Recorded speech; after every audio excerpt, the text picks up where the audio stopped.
Welcome back friends, welcome to invest एजी। एक बार फिर से आप सबका बहुत बहुत स्वागत है। फ्रेंड्स, जिस हिसाब से बाज़ार में लास्ट के 4-5 महीने से भारी गिरावट देखने को मिली है, कुछ निवेशक जानना चाहते हैं कि अब ऐसे बाज़ार में हमारी क्या रणनीति होनी चाहिए। कहीं ऐसा ना हो जाए कि हम निवेश कर रहे हैं और हमारा पोर्टफोलियो पूरी तरह से डूब जाएगा।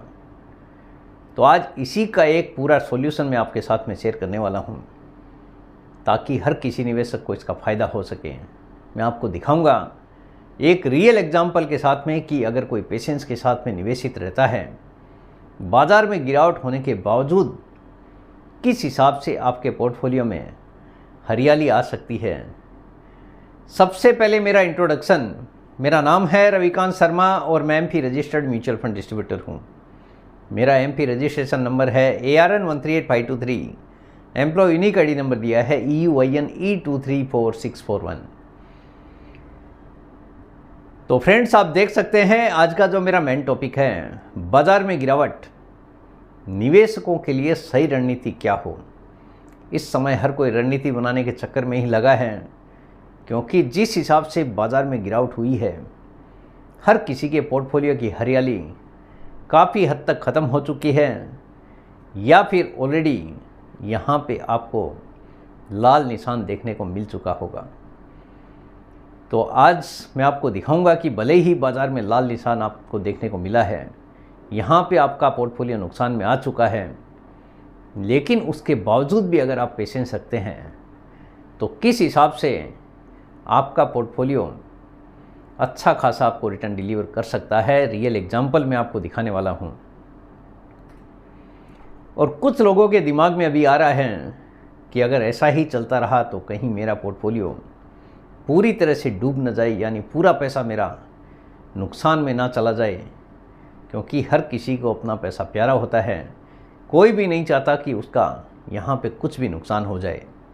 तो उसके लिए आपको कुछ रूल्स फॉलो करने की ज़रूरत है, जिससे आप हो सकता है नुकसान से बच पाएँ। देखिए, बाज़ार जब भी गिरता है तो सबसे सही समय प्राय ये देखा गया है कि वही सबसे अच्छा समय होता है ख़रीदारी करने के लिए, यानी इन्वेस्टमेंट करने के लिए। आज का जो माहौल है बाज़ार में देखा गया है कि हर कोई निवेशक यहाँ से दूरी बनाने के चक्कर में है, लेकिन बाज़ार का जो गिरावट का समय है वो निवेश करने के लिए सबसे अच्छा समय होता है। उसके कई कारण हैं, वन बाय वन मैं आपको दिखाने भी वाला हूँ। बाज़ार की गिरावट के समय ही निवेश करना चाहिए। गिरावट से डरने की बजाय आपको खुश होने की ज़रूरत है। हो सकता है कि आपको इनिशियली वहाँ पे लॉस दिखाई दे रहा है, लेकिन अगर आप लंबे टाइम के लिए निवेशित रहेंगे तो आने वाले समय में हो सकता है कि आपके पोर्टफोलियो में काफ़ी अच्छी हरियाली देखने को मिले। इसके लिए आपको करना क्या है, try to increase your SIP। अगर आप इंक्रीज़ नहीं कर सकते तो कम से कम आपने जो इन्वेस्टमेंट चालू किया है, जो SIP स्टार्ट की है, उसको आपको बिल्कुल भी रिडीम नहीं करना है और ना ही SIP बंद करना है। प्राय ये देखा गया है कि जैसे ही बाज़ार में गिरावट होती है, सबसे पहले लोग SIP बंद करने की तरफ चल पड़ते हैं और बड़े बड़े लोगों की एडवाइस आना शुरू हो जाती है कि SIP बंद कर दीजिए। और नुकसान के टाइम पे अगर आप SIP बंद करेंगे तो आप अपने नुकसान को बढ़ाने की पूरी तैयारी कर रहे हैं। और यही मौका होता है, अगर आपने कोई चीज़ महंगे भाव में ली है और आपकी SIP चल रही है, हर प्राइस में आपका SIP बाई हो रहा है, 10 रुपया, 9 रुपया, 8 रुपया, 5 रुपया, 7 रुपया, यही सबसे सही समय होता है, ताकि आपका एवरेज अच्छा हो सके। जो ऊंचे भाव में आपने SIP शुरू की है, आज मौका है आपका एवरेज को सुधारने का। ऐसे समय में आपको SIP बिल्कुल भी बंद नहीं करनी है। अगर आप बढ़ा नहीं सकते, कम से कम SIP को कंटिन्यू कीजिए, बिल्कुल भी बंद करने की ज़रूरत नहीं है। यही सबसे सही समय होता है कोई भी इन्वेस्टमेंट बढ़ाने का और नया इन्वेस्टमेंट करने का। अगर नहीं बढ़ा सकते हैं तो उसको कंटिन्यू आपको बिल्कुल रखना चाहिए, ताकि आपका लंबे टाइम में जो टारगेट आपने सेट किया है वो आसानी से अचीव हो सके। एक एग्जाम्पल आपके सामने है कि SIP purchase price in down market. देखिए, बाज़ार जब गिरता है तो किस हिसाब से काम करता है। मैंने अपने हिसाब से कुछ कैलकुलेशन रखे हैं। मान लीजिए आपने 10 रुपये में इन्वेस्टमेंट शुरू किया है, बाज़ार ऊपर गया, आपका प्राइस 10 से 11 हो गया। कई बार आपने नोटिस किया होगा ऐसा होता है। और इन्वेस्टमेंट करने के बाद में धीरे धीरे बाज़ार में गिरावट आना शुरू हो गई। 10 रुपये आ गया, 10 से वापस 9 आ गया, 8 आ गया, 7 आ गया, 8 आ गया, फिर 9 आ गया, अगले महीने में भी 9 आ गया, फिर 8, फिर 7, फिर 6, फिर 7। SIP आपने नोटिस किया है ऐसे ही चलता है। फिर 9 हो गया, फिर वापस 10 हो गया, 9-10 के ऊपर ही बाज़ार ऑलमोस्ट आपका 1.5 साल घूमता रहा। यानी बाज़ार में बीच में गिरावट भी काफ़ी अच्छी आई है। अगर ऐसे केस में आपने SIP बंद नहीं किया, उसका फ़ायदा क्या होगा, ये 1.5 साल का एग्जाम्पल मैंने आपके सामने रखा है। हर महीने का SIP का प्राइस मैंने रखा है। यहाँ पे कोई यूनिट्स मैंने नहीं रखा है, क्योंकि हर किसी का अपना एक बजट होता है, उसके हिसाब से ही हर कोई इन्वेस्टमेंट करना शुरू करता है।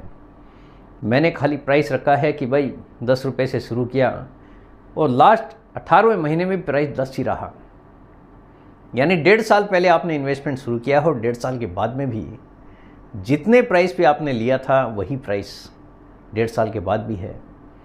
ऐसे केस में अगर आप SIP शुरू रखते हैं और इसी हिसाब से अगर बाज़ार में उठापटक होती है, तो जो आपका परचेज प्राइस आता है वो 8.61 यानी करीब 8.5 रुपये से एग्जैक्टली थोड़ा बहुत ज़्यादा।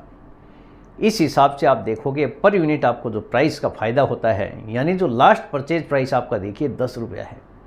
लास्ट मंथ में मैंने एग्जांपल के लिए 10 रुपया सेट किया है कि 10 रुपये पे था और 10 रुपये रह गया। ऐसे केस में पर यूनिट आपका 1.39 रुपीज़ का प्रॉफिट हो गया। और यही SIP अगर आपने बंद कर दी होती तो आपका जो नुकसान जैसा है वैसा का वैसा रह जाता।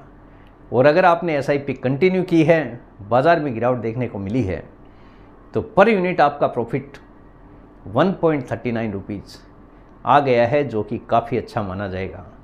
यानी भले ही बाज़ार में आपका परचेज प्राइस सेम है, उसके बावजूद आपका पोर्टफोलियो यहाँ पे प्लस में आता हुआ दिखाई देता है। तो इसीलिए आपके पास में पेशेंस होना चाहिए और पेशेंस के साथ में लगातार आपको निवेश करते रहना चाहिए। एक रियल एग्जाम्पल भी आपके सामने है, ये कई बार मैंने आपके सामने रखा है। Illustration of SIP in HDFC flexi cap fund. ये आपके लिए जानना ज़रूरी है, क्योंकि ये कोई ज़रूरी नहीं है कि ये वीडियो मैंने लगाया उस समय हर किसी ने देखा होगा। देखिए, साल 1995 में 10,000 रुपये का SIP जिस किसी ने भी शुरू किया है, 1 साल का इन्वेस्टमेंट होता है 1,20,000। जो पहले साल का वैल्यू था, 1 साल के बाद में मार्केट प्राइस था 1 लाख रुपया, जो कि बेंचमार्क से भी कम था। 1996 में वापस 10,000 का इन्वेस्टमेंट हुआ, 2,40,000 का टोटल इन्वेस्टमेंट हो गया। यहाँ पे सेम ऐसा ही सिचुएशन है कि बाज़ार में गिरावट हो रही है, लेकिन SIP बंद नहीं की गई है। 2 साल के बाद में आपका मार्केट प्राइस रह गया 1.75, यानी 2,40,000 के इन्वेस्टमेंट का वैल्यू था 1,75,000। साल 1997 में आप देखिए 3,60,000 का टोटल इन्वेस्टमेंट हो गया 36 महीने में। उसके बावजूद आपका मार्केट प्राइस था 3,42,000।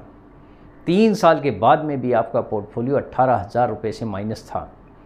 अगर इस समय किसी ने डर कर भी SIP बंद कर दिया, अपना नुकसान कर लिया, लेकिन जिस किसी ने इस फंड में निवेश करके रखा और लास्ट नवंबर 2024 तक अगर किसी ने भी इन्वेस्टमेंट करके रखा है, उसका पोर्टफोलियो काफ़ी तेज़ गति से बढ़ा है। उसका पूरा डिटेल मैं आपको दिखाऊंगा। ये साल दर साल 98 से ये पोर्टफोलियो प्लस में आना शुरू हो गया। साल 1998 टोटल इन्वेस्टमेंट यहाँ पे हो जाता है 4 साल में 4,80,000 और मार्केट का वैल्यू आ जाता है 6,19,000। यानी आपने जो इन्वेस्टमेंट शुरू किया था 1995 से लेकर 98 में आपका प्लस में आना शुरू हुआ। इसीलिए मैं आपको बोलता हूँ कि पेशेंस के साथ में ही इन्वेस्टमेंट करना है। ये रियल एग्जाम्पल आपके साथ में है। अगर कोई डर कर यहाँ पर रुक जाता तो आज जो वैल्यू आपके सामने इस फंड की है, इतनी बड़ी फंड वैल्यू बनना काफ़ी ज़्यादा मुश्किल था। लेकिन जिस किसी ने भी यहाँ पे पेशेंस रखा है, पेशेंस के साथ में इन्वेस्टमेंट किया है, काफ़ी तेज़ गति से यहाँ पे पैसा बना के दिया है। ये टोटल साल दर साल का एग्जाम्पल है जो कि एक सेपरेट वीडियो में आपके साथ में शेयर कर चुका हूँ। SIP मंत्रा करके मेरा एक वीडियो ऑलरेडी आ चुका है, लेकिन इसका 2024 तक आप देखिए 35,90,000 रुपये का टोटल इन्वेस्टमेंट हो जाता है, जो कि उसकी मार्केट वैल्यू 20,65,00,000। काफ़ी तेज़ गति से इसने पैसा बना के दिया है। CAGR रिटर्न बना है 21.41% और बेंचमार्क का रिटर्न यहाँ पे बना है 15.48% एनुअलाइज बेसिस। 20 करोड़ रुपए से ज़्यादा पैसा बना के देने वाला ये फंड है 35,90,000 रुपये के इन्वेस्टमेंट पे। इसीलिए आपके पास में बड़ा अगर पैसा बनाना है तो बड़ा पेशेंस होना ज़रूरी है। ये एक रियल एग्जांपल आपके सामने है। और ये जो SIP चालू हुई थी जनवरी 1, 1995 से शुरू हुई थी, जो कि 29 नवंबर 2024 तक का डेटा आपके सामने है। यानी 29 नवंबर 2024 तक 20 करोड़ रुपए से ज़्यादा इस फंड ने बना के दे दिया है। इसीलिए आपके पास में अगर बड़ा पैसा बनाना है तो बड़ा पेशेंस रखिए। हो सकता है कि आपका भी पोर्टफोलियो इस हिसाब से ही आपको ग्रो करके देखने को मिले लंबे टाइम के बाद में, क्योंकि काफ़ी लंबा टाइम हो गया, करीब 30 साल का पीरियड है ये। आपको डायरेक्ट इक्विटी शेयर में ख़रीदने से बचना चाहिए। अगर आपको कोई भी इक्विटी शेयर का या इक्विटी की कोई भी लिस्टेड कंपनी के बारे में पूरी तरह से जानकारी ना हो तो इक्विटी शेयर को ख़रीदने से पूरी तरह से आपको बचना चाहिए, क्योंकि म्यूचुअल फंड के अंदर एक डेडिकेटेड फंड मैनेजर होता है जो कि आपके पोर्टफोलियो को मैनेज करता है। अगर आप पूरी तरह से स्टडी करने के लिए तैयार हैं, कोई भी शेयर अगर आप खरीदते हैं डायरेक्ट इक्विटी शेयर्स, कंपनी के फंडामेंटल्स के बारे में आपको पूरी तरह से जानकारी है, कंपनी क्या करती है, तो आप भले ही इक्विटी शेयर खरीद सकते हैं। अदरवाइज़ इक्विटी शेयर में प्राय देखा गया है कि बहुत सारी कंपनियां आती है और चली जाती है और अच्छे अच्छे निवेशकों का पैसा यहाँ पे पूरी तरह से डूब जाता है। तो बेटर यही होगा कि अगर आपको नॉलेज नहीं है तो म्यूचुअल फंड के थ्रू इन्वेस्टमेंट कीजिए। लंबे टाइम में अगर बड़ा पैसा बनाना है तो म्यूचुअल फंड आपको बड़ा पैसा बना के देने का दम रखता है। पेनी स्टॉक्स, देखिए बहुत सारे लोग हैं, मेरे को भी कई बार मैसेज करके पूछते हैं कि कोई पेनी स्टॉक है तो बताइए। हालांकि मेरे को खुद को डर लगता है कोई भी पेनी स्टॉक के नाम से, क्योंकि लाइफ में कोई भी शॉर्टकट नहीं होता है पैसा बनाने का। पैसा बनाने का शॉर्टकट एक ही है कि आपके पास में पेशेंस है, और पेशेंस के साथ में अगर आप इन्वेस्टमेंट कर रहे हैं तो लंबे टाइम में एक बड़ा पैसा बनने की आप उम्मीद कर सकते हैं। भले ही यहाँ पे कोई गारंटेड रिटर्न नहीं होता है, लेकिन बाज़ार के इतिहास को देखते हुए ये कहा जा सकता है कि यहाँ पे बड़ा पैसा बना है तो हम आगे भी हमारे देश की इकोनॉमी पे भरोसा करते हुए ये कह सकते हैं कि आने वाला समय हमारे देश के लिए और भी अच्छा हो सकता है। तो हमारा पोर्टफोलियो भी काफ़ी अच्छा हरा भरा देखने को मिल सकता है। रातों रात करोड़पति बनाने वाली कोई भी स्कीम अगर आती है तो आपको पूरी तरह से बचना चाहिए, क्योंकि लाइफ में कोई भी शॉर्टकट होता नहीं है। तो फ्रेंड्स, उम्मीद करता हूँ मेरे हिसाब से हर किसी का क्यूरी सॉल्व हो चुका होगा कि किस हिसाब से आपको बाज़ार में पेशेंस रखने की ज़रूरत होती है। बड़ा पेशेंस, बड़ा पैसा। उम्मीद करता हूँ आपको आज का ये वीडियो पसंद आ गया होगा। वीडियो अगर पसंद आ गया, वीडियो को लाइक करना, शेयर करना बिल्कुल मत भूलिए। बेल आइकन पे ज़रूर क्लिक करके रखिए। जितने ज़्यादा लोगों के साथ में हो सके शेयर कीजिए ताकि हर किसी को इसका बेनिफिट मिल सके। Thank you very much friends. Thanks for watching this video.